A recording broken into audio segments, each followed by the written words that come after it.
Set. Welcome aboard. Are you ready to go? Bobby Laurie and Nikki Noya have your ticket to travel, food, fitness, and everything you need for an on-the-go lifestyle. It's time to jet set. It's time to brace yourself for travel news on this week's edition of Here's This, powered by thejetset.com. At a moment when COVID-19 cases are falling and the world is loosening restrictions and entry requirements to encourage an increase in international travel, the aviation industry is presented with yet a new challenge. The airline sanctions imposed on Russia due to its invasion of Ukraine are likely to wreak havoc, and that will result in delays and cancellations on long-haul flights. Route changes are possible, also refueling stops with airfare increases to cover the extra costs. Things are going to get a little bit iffy for a while. So far, 36 countries around the world have banned Russian airlines and cargo planes from their respective airspace, and officials from United revealed that all flights that enter Russian airspace would be canceled or rerouted due to the ongoing conflict in Ukraine. That's a lot of rerouting because it's quite a big country. You know, it's weird. Through COVID, the ripple effect. Now, this going on right now, this just terrible thing, and all of its ripple effects, and especially with travel, I mean, this is crazy. And you know, I think it was just in the last few hours, Sabre, which the company that is the back end of the Russian airlines reservation system, because there's Aeroflot and S7, stopped their support for those airlines. So now you can't even buy tickets on Aeroflot or S7 because Sabre dropped out. And then also Airbus and Boeing said that they're not going to provide technical support for their airplanes any longer. So everything is just grounded. So it's pretty much going to be grounded. Now, quote, there are a lot of flights that US airlines fly over Russia to go to Asia and other parts of the world, and they're going to factor in a range of things as they figure out how they're going to reroute these planes. That was actually by Jen Psaki, according from the White House, who said that. Because you would have to go, I mean, how would you would have to fly all the way down and then around? There was a couple of flights, if you could watch on Flight Radar, there was a plane that left, I think it was from Moscow. It was on its way to New York City, and it got about over Greenland or Iceland, and it just did circles because then we restricted the flights over the US airspace, and then it went back to Moscow. So it was just in the air for like 10 hours and it literally went nowhere. That's what? And there was a few like in the past couple of days that we were watching, like they would leave Cuba and fly over like the eastern seaboard and then go over to Moscow. But now they can't do that anymore either. What is going on? Well, what? It's just one thing after another. Now, just like we were saying though, Russian national carrier Aeroflot has already canceled flights to the United States, Canada, Mexico, Cuba, and the Dominican Republic since it can no longer fly over Canadian airspace as well. And all of this will have a ripple effect depending on the length of the war there and whether or not these sanctions will carry over even if the conflict ends. Delta Airlines even announced that it's suspending its code-share agreement with Aeroflot. So even when this is over, there might not be an easy way for you to get anywhere. This is exhausting. I just feel like the world is so weary after coming out of COVID, and now we're dealing with this because everything is global now. Yeah. It's not just in one place. Everything is so connected, and so we're all connected through this and to this. So it's just like. Well, it's a good question to ask of like why is this happening? Yes. Like, that's why you have to keep watching the Jet Why Set. does this need to be happening? Like what? There's no reason for this. No, and I just feel I have a lot of Ukrainian friends who their families are taking in refugees in Slovakia, and it's just, it's heartbreaking. And as a mom I'm gonna start crying seeing moms. Don't do it. I'm not gonna cry. Don't do it. Don't do it. Okay, I'm not crying. Nonetheless, it doesn't need to be happening, but it could disrupt air travel here in the United States as well. So you do need to check with your carrier before you go anywhere, especially if you're planning international travel. Yes. Right? I'm okay. We will be right back in 30 seconds with more of the Jet Set. Nikki needs a tissue. Artificial intelligence is increasingly prominent in our everyday lives, from smart home devices to navigation and music streaming. So what does this mean for individuals and businesses in your area of the country? Well, joining us from the Chamber of Commerce Technology Engagement Center is Jordan Crenshaw to share his insights into the future of AI. Hi, Jordan. Welcome to the show. Hi. So how is artificial intelligence impacting your local economies? Well, artificial intelligence is no longer science fiction. It's at our doorstep and all around us at this point. It's helping scientists develop vaccines and improve patient care, It's protecting us against cyber attacks, which is critically important right now. It's alerting customers to bank fraud and even providing more economic inclusion to help underserved communities get access to credit to buy a home or also start a small business. But globally, AI is expected to add 14% to the global economy and GDP by 2030, and that's no small number. What does the Chamber's AI Commission hope to accomplish to propel the U.S. into global leadership in AI?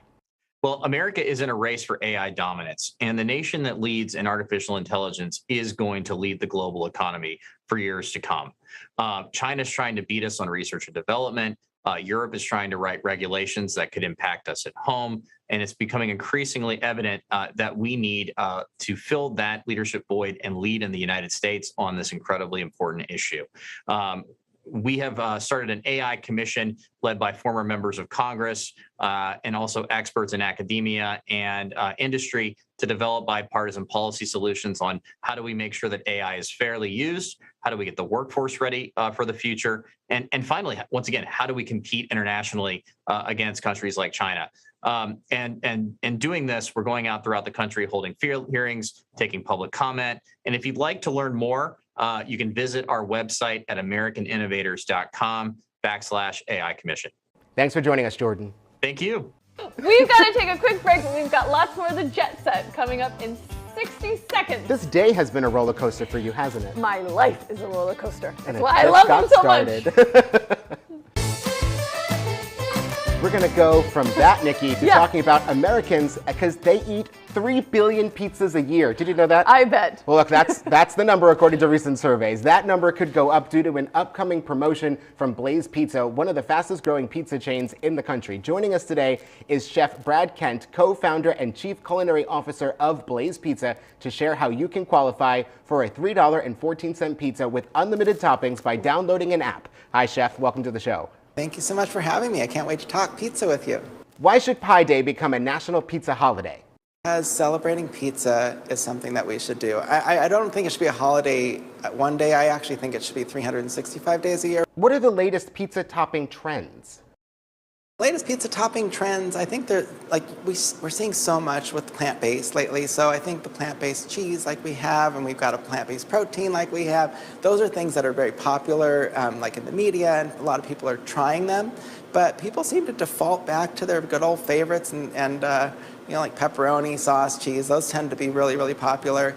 And then the thing that's nice about Blaze is we have all these delicious finishes. So once you get done with your pizza and it comes out of our live fired oven, you're then able to put all these different fun things on top, like extra virgin olive oil, barbecue sauce, ranch dressing, if you believe in that. I don't. And wild baby arugula, which I love on a pizza at the end. How can you qualify for an 11-inch any toppings pizza for only $3.14? It's really, really simple. So all you have to do is download the Blaze Pizza app at the App Store. And then on there, you'll see a little link at the bottom for join our rewards. And once you join the rewards, as long as you do that on or before Pi Day 314, you will have a kind of a code that's in your app for a $3.14 pizza, an 11-inch pizza that you can use either on 314 or until the end of the month. And you can build your pizza however you like. We've got about 42 different toppings, and we've got everything from fresh vegetables to roasted vegetables to meats and cheeses and sauces and finishes. It's a great deal, and it's really, really a great thing to share with the whole family. How can our viewers get involved? More information is really easy to do. All you do is go to blazepizza.com, the website, or you can go right to our app, which is the Blaze Pizza app, and you'll have information there. Thanks for joining us, Chef. We here at the Jet Set have been watching the Russian invasion of Ukraine and the desperate migration of Ukrainians to safer places in Europe. The violence in the region has made travel in the region dangerous and in some cases, unfortunately, deadly. For many Americans, the tragedy may seem remote, but it is closer than you think.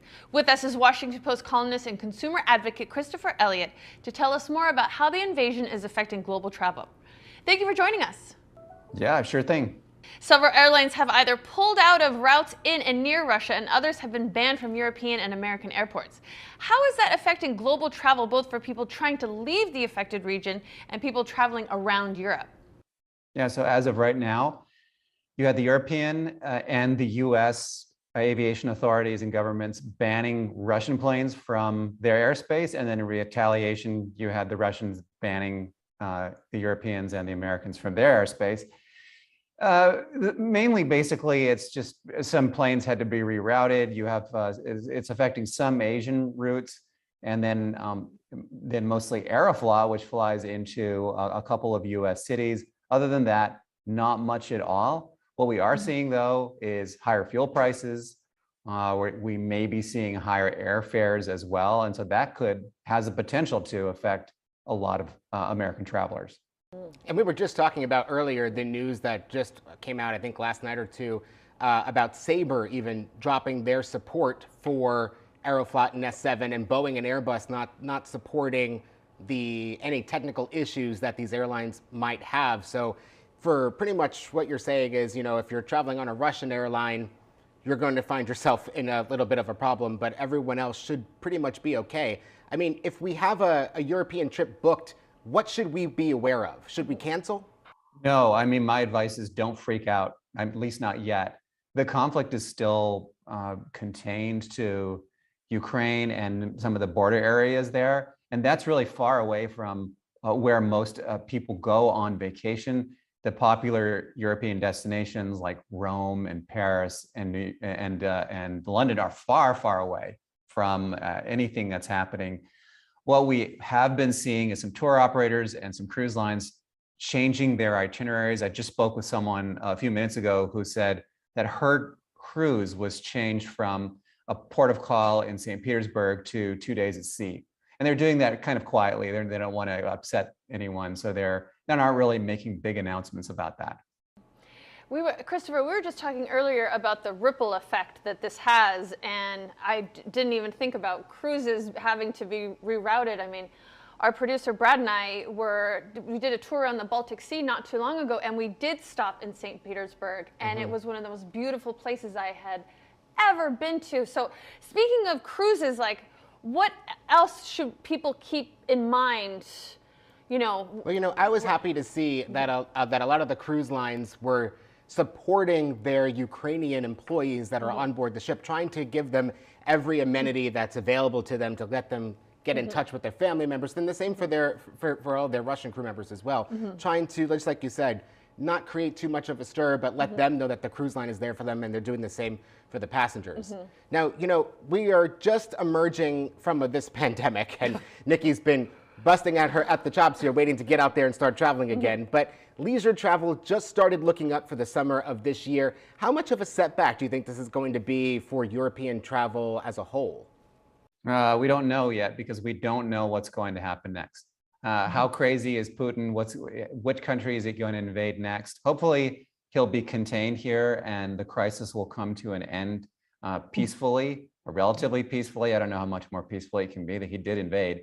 But right now, though, I think that a lot of people are overreacting. They say, oh, I've got a European vacation plan, I should not go. And that, I think, is the wrong reaction, because again, most people stay in Western Europe. They don't go to Eastern Europe.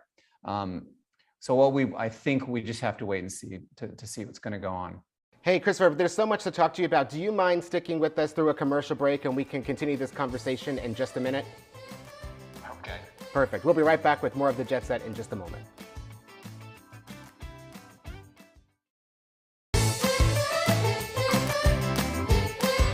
Hello and welcome back to the Jet Set, where we're talking about far-reaching effects of the Russian invasion of Ukraine.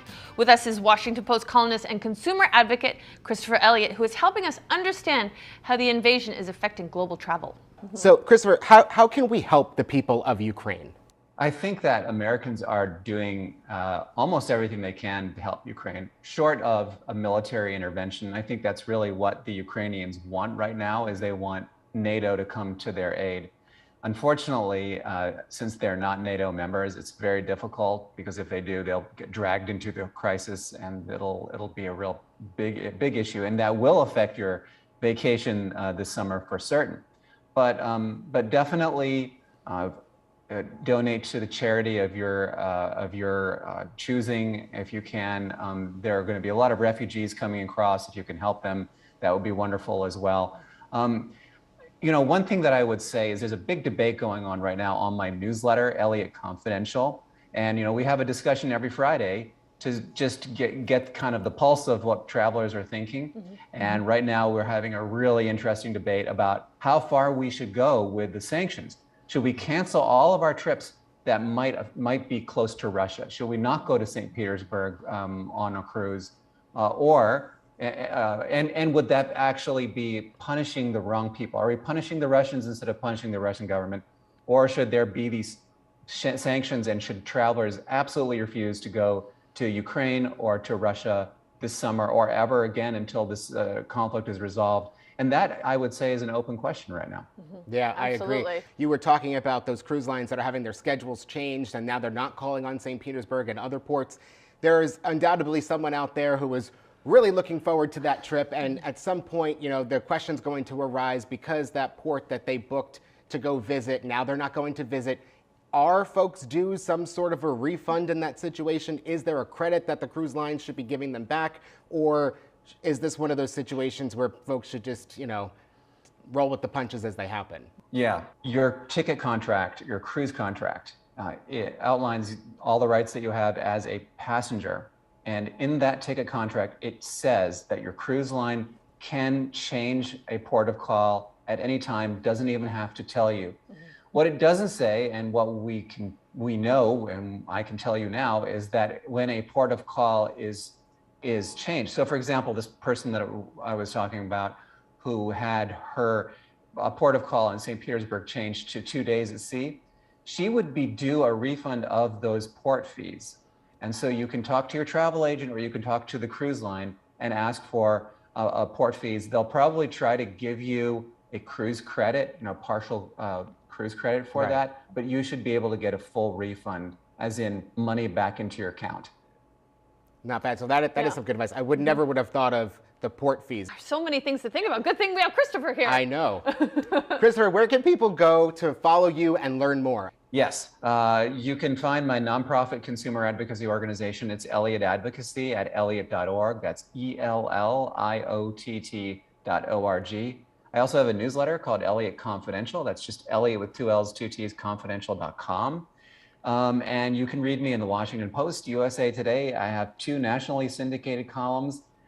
And I'm on with you too. Yeah. Well, thank you so much for joining us, Christopher. Really, This was a great conversation and a lot of really useful information. Yes, thank you so much, Christopher.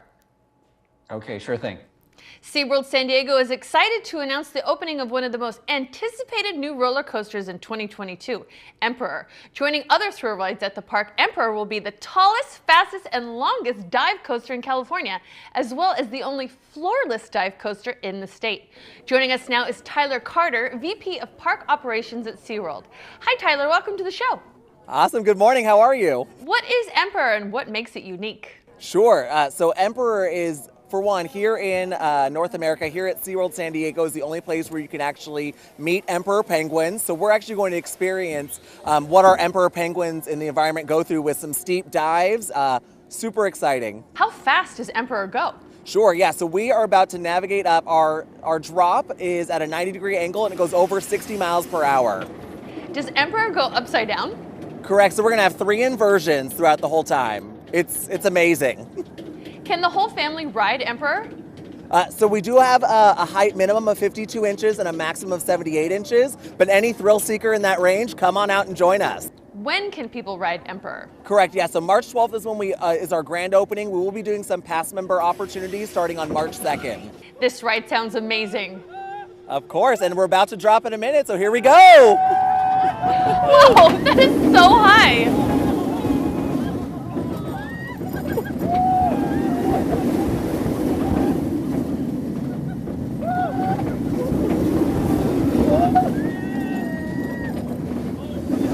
That's so much fun. Wish you guys were here with us on it. Woo. Woo, and we're back. This ride sounds amazing. Thank you for coming on the show and showing it off. Of course, thanks for being with us out here today. We've got to take one final break, but we'll be right back with more of the Jet Set. Don't go anywhere. 55% of women under the age of 55 in the U.S. wish their real-life romantic relationships mirrored the couples in their favorite books. Here with advice on bringing the romance novel spark into your real life is New York Times bestselling author Tessa Bailey. Book sales have soared to their highest levels in nearly a decade, and romance has been among the best sellers. With a new book, Hook, Line, and Sinker, coming out on March 1, New York Times bestselling author Tessa Bailey shares more. A recent survey by Sandals Resort's Institute of Romance says 79% of women in relationships read romance novels. A third of American women feel that those novels help them feel more fulfilled in their relationships. And 55% of women under the age of 55 in the US wish their real-life romantic relationships mirrored the couples in their favorite books. Even after Valentine's Day is over, couples can bring that spice, spirit, swoon, and some happily ever after off the pages and into reality. Who doesn't want their own happily ever after? Nearly a quarter of all women surveyed claim their loved ones looked more attractive while reading. So if you've got a partner who's open to reading a novel with you, this may be the key to sparking some unexpected romance. For more expert advice on bringing the romance novel spark into your real life, visit the Institute of Romance online at sandals.com. Thanks for watching this week. Keep up with all of our travel adventures. Follow us online at thejetset.com or on Facebook at facebook.com/thejetsettv. See you next week. Bye.